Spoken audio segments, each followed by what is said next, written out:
मुख्याध्यापक, शिक्षक वर्ग आणि माझ्या प्रिय मित्रमैत्रिणींनो, तुम्हा सर्वांना गुरुपौर्णिमेच्या खूप खूप शुभेच्छा।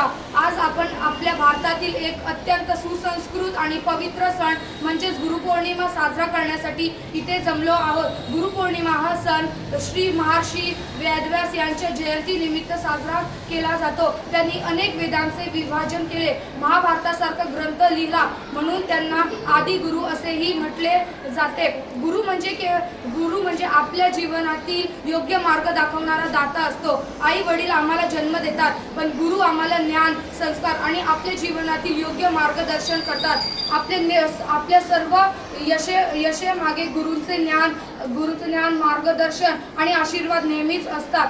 आजच्या या पवित्र दिवसानिमित्त आपण आपल्या गुरुजनांप्रती कृतज्ञता व्यक्त करूया। त्यांनी शिकवलेल्या शिक्षणाचा आदर करूया, त्यांनी शिकवलेल्या शिक्षणाप्रमाणे चालूया आणि एक चांगला नागरिक बनण्याचा संकल्प करूया। धन्यवाद।